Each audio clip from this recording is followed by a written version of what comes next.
जिला जौनपुर में मंजू मोहिनी जी के स्टूडियो पर, और आप देख पाएंगे कि यहाँ और भी गायक भी मौजूद हैं, बढ़िया से बढ़िया गीत गाते हैं। तो हम सीधा इन्हीं से जो है सुनते हैं। क्या नाम है आपका? हमारा नाम रत्नेश शर्मा है और हमारे चैनल का भी नाम रत्नेश शर्मा जी है।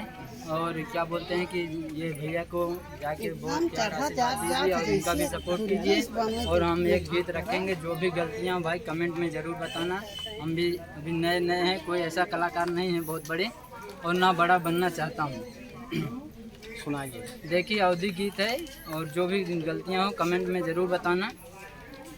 ताले से निखोट के कर मुआली आवे, ताले से खोट के कर मुआली आवे, बिटिया वाये बाबू बढ़िया बनावे, बिटिया वाये बाबू बढ़िया बनावे, बिटिया वाये बाबू बढ़िया बनावे।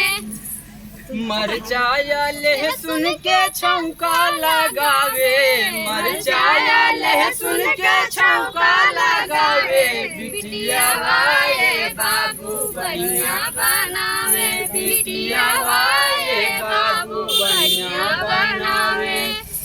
गरम गरम रोटी साग बढ़िया आवे, गरम गरम रोटी साग बढ़िया आवे, बिटिया वाये बाबू बढ़िया बनावे, बिटिया वाये बाबू बढ़िया बनावे। इही से कन्यादान देते रोवाई आवे, इही से कन्यादान देते रोवाई आवे, बिटिया वाये बाबू बढ़िया बनावे, बिटिया वाये बाबू बढ़िया बनावे। माई के अपने नाकामे करावे, माई के अपने नाकामे करावे, बिटिया वाये बाबू बढ़िया बनावे, बिटिया वाये बाबू बढ़िया बनावे।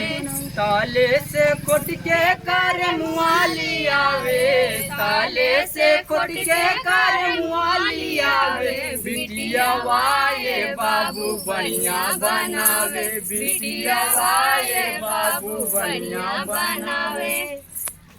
तो इनका जरूर करें। वीडियो देखने के लिए धन्यवाद।